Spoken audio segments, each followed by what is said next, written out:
Jumpa lagi dengan saya, Dio, peziarah iman dari kaki Gunung Tugel, Purwokerto, Banyumas. Apa kabar hari ini? Semoga hari ini juga menjadi hari yang memberikan harapan baru, sukacita baru bagi kita semua. Walaupun mungkin saat ini hati kita sedang tidak cukup kondusif. Semoga kehadiran kita membawa harapan yang baru. Saudara yang berkehendak baik, kita lanjutkan ziarah iman kita untuk menikmati kitab Pengamsal. Tetapi sebelumnya mari kita berdoa. Ya Tuhan, sumber penghiburan dan kekuatan, kami bersyukur kepadamu karena dalam segala cuaca hidup Engkau hadir menemani kami. Bahkan dalam suasana hati yang kurang kondusif sekalipun, Engkau meneguhkan dan mendukung kami bahwa masih ada harapan yang Engkau karuniakan bagi kami, supaya kami mampu menjalani hidup dalam segala cuaca. Terima kasih kiranya firman-Mu membesarkan hati kami, menguatkan visi dan pandangan kami, serta meneguhkan langkah kami untuk mempertimbangkan dan mengambil segala sesuatu keputusan yang perlu. Di dalam Kristus kami berdoa. Amin. Saudara-saudara, kita sudah sampai ke Amsal 20 dan seperti biasa ada beberapa ayat pilihan yang akan kita renungkan dalam episode yang berbeda. Kali ini kita akan merenungkan ayat yang ketiga yang berbunyi demikian.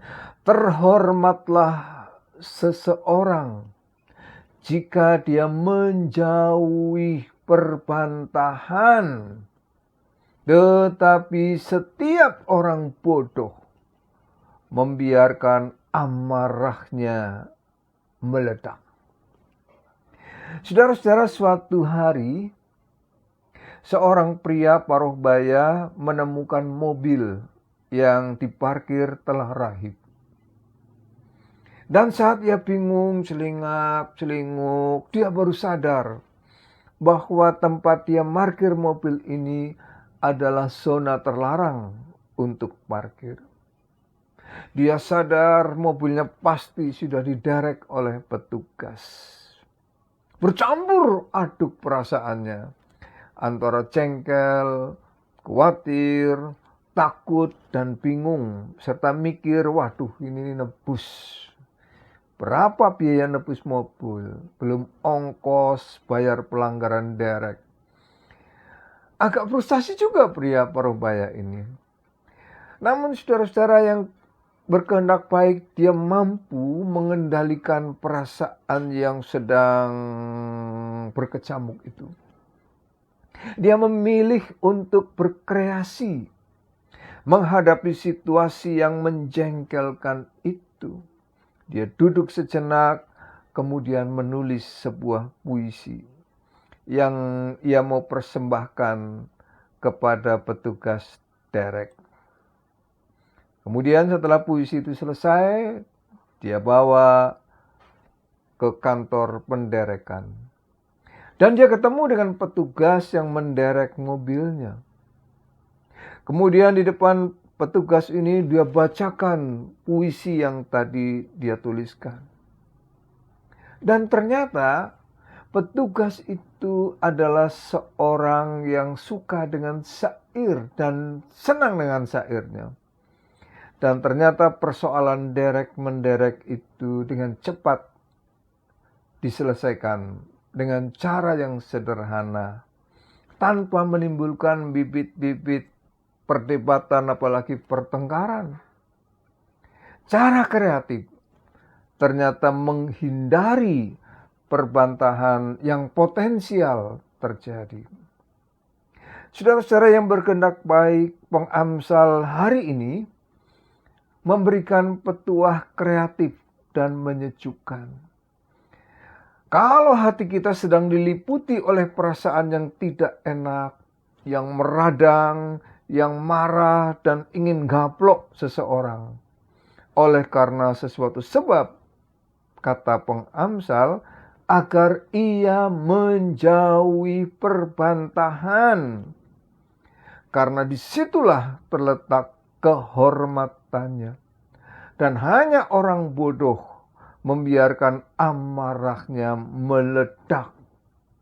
Membiarkan amarah meledak berarti dia menyerahkan dirinya terbawa emosi. Ia dikuasai oleh emosi, dan orang yang dikuasai oleh emosi, tindakannya malah lebih sulit terkontrol, susah dikendalikan, repot mengelolanya.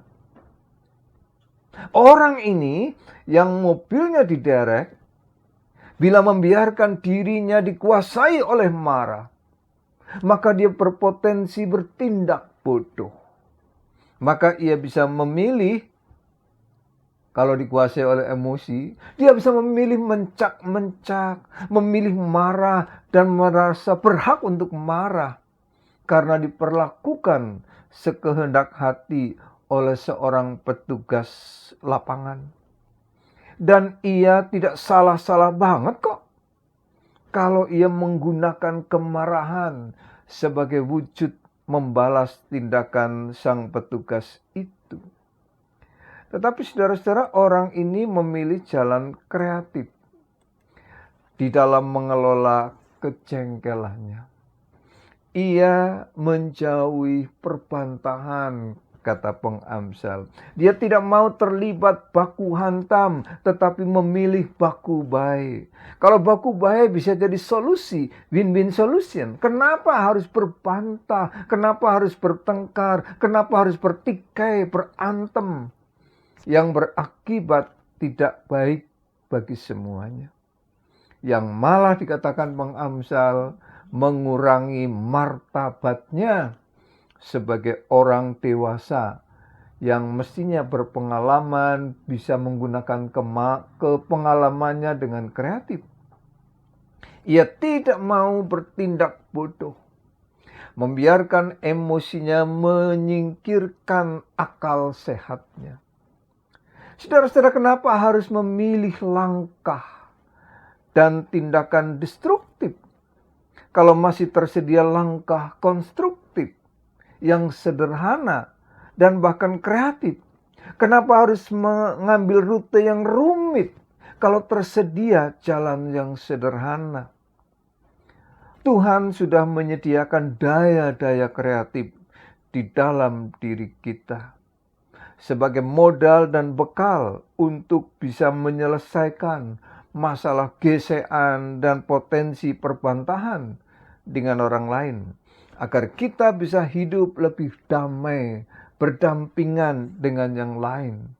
Termasuk bila yang lain itu cari gara-gara, mancing masalah atau perkara. Alkitab mengatakan, saudara-saudara, bahwa kita boleh kok marah. Bisa kok marah tanpa membiarkan kemarahan itu menguasai diri kita, mendominasi aktivitas hidup kita, membuat kita gemletek, pengennya ngamuk terus. Kemarahan yang berlarut-larut tanpa ujung, yang justru akibatnya akhirnya hanya merusak diri kita, merusak fisik kita, membuat mental kita tidak berkembang, apalagi bertumbuh dan berbuah dengan sehat. Nasihat kreatif dari Paulus pada jemaat Efesus pada pasal yang keempat ayat 26 dan 27 bisa menjadi rujukan kita. Di sana dikatakan, apabila kamu menjadi marah, janganlah kamu berbuat dosa, dan janganlah matahari terbenam sebelum amarahmu, dan janganlah beri kesempatan kepada iblis. Jelas, saudara-saudara, kalau terpaksa harus marah, maka perpendek waktunya. Jangan diingu, dipelihara, batasi waktunya, cukup sampai matahari terbenam. Bahaya bro, sis. Dikatakan iblis bisa memakai kemarahan ini menjadi alat di tangannya untuk melakukan tindakan-tindakan destruktif yang kontraproduktif. Jangan sampai membiarkan diri kita dikendalikan oleh kekuatan destruktif yang ada pada kita. Padahal roh Allah memampukan kita untuk mengatasi percikan kemarahan, letupan emosi yang dapat menjerumuskan kita pada tindakan-tindakan yang unfaedah dan kontraproduktif. Padahal Tuhan telah memberikan model untuk menjadi gaya hidup yang patut kita pamerkan manakala kita terpancing oleh api kemarahan. Model itu dapat kita baca dalam 1 Petrus 2 ayat 23. Ketika ia, yaitu Yesus, dicaci maki, ia tidak membalas dengan mencaci maki. Ketika ia menderita, ia tidak mengancam, tetapi ia menyerahkannya kepada Dia yang menghakimi dengan adil. Ini model yang ditawarkan kepada kita untuk menjadi teladan gaya hidup Kristiani di tengah-tengah hidup dan gaya hidup persekusi, membuli dan lapor-melaporkan yang hanya menimbulkan lingkaran setan yang tidak ada putus-putusnya. Daud pun, saudara-saudara, pernah memberikan resep ketika diliputi oleh nafsu emosi. Dia mengerti betul bahaya membiarkan diri terkena letupan kemarahan yang bisa membawa kepada tindakan bodoh dan tidak bermartabat. Di dalam Mazmurnya pasal 4 ayat 5 dan 37 ayat 8, Daud menulis wasiatnya begini, biarlah kamu marah, tetapi jangan berbuat dosa. Berkata-katalah di dalam hatimu di tempat tidurmu, tetapi tetaplah diam. Dan berhentilah marah. Dan tinggalkanlah panas hati itu, jangan marah, itu hanya membawa kepada kejahatan. Saudara-saudara sekalian, intinya, kalau kita bisa berkreasi, menyalurkan kemarahan kita, kenapa mesti harus memilih pilihan yang bodoh, yang destruktif, bukan yang konstruktif? Kenapa mesti mengambil pilihan barbar dan bukan pilihan yang pintar dan berbudaya? Tuhan melalui Roh Kudus-Nya menuntun kita agar menjadi pribadi yang lebih berwawasan, yang mampu untuk menyiram api kemarahan yang bisa membakar dan sebelum membakar kita semuanya. Sampai di sini kita jumpa lagi pada perjalanan ziarah berikutnya. Tuhan memberkati kita semua.